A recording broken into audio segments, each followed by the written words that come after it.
Hello and welcome back. My name is Carol Morgan, spiritual mentor and channeler. Today I want to congratulate you for making it this far in the course. Today we begin the first review period, and this is the introduction.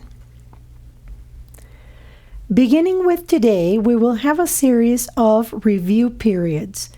Each of them will cover 5 of the ideas already presented, starting with the first and ending with the 50th. There will be a few short comments after each of the ideas, which you should consider in your review. In the practice periods, the exercises should be done as follows.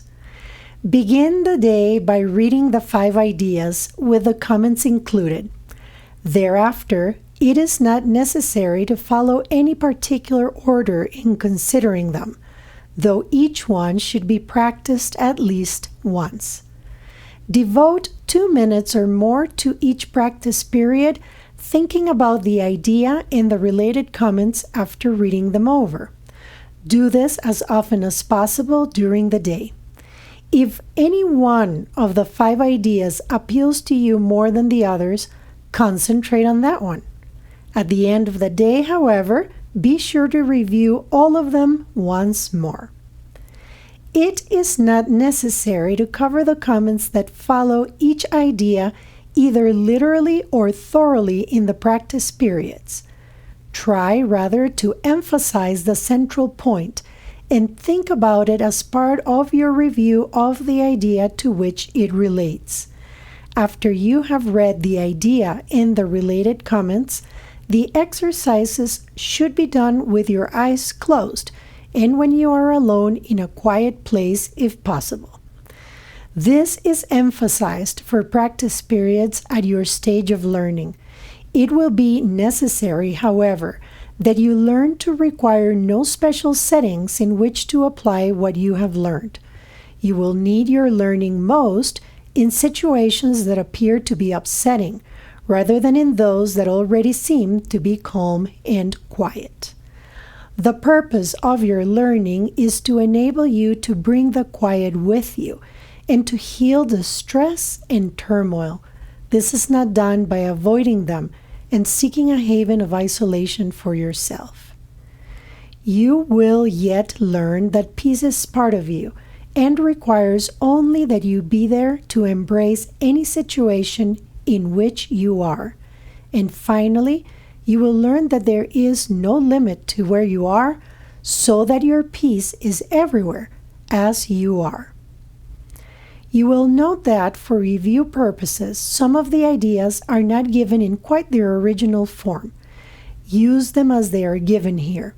It is not necessary to return to the original statements, nor to apply the ideas as was suggested then. We are now emphasizing the relationships among the first 50 of the ideas we have covered, in the cohesiveness of the thought system to which they are leading you.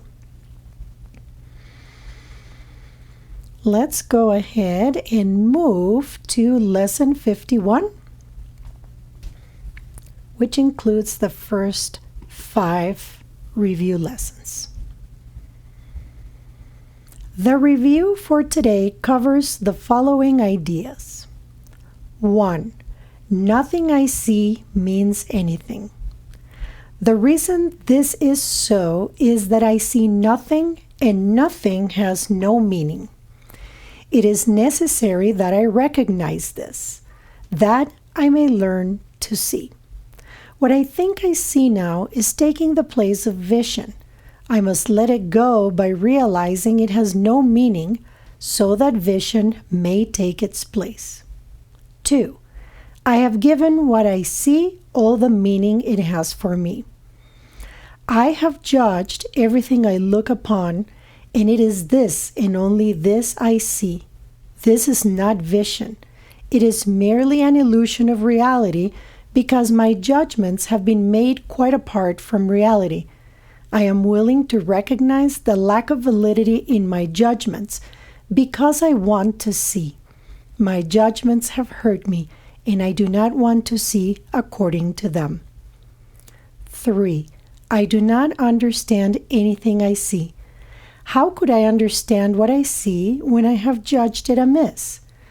What I see is the projection of my own errors of thought.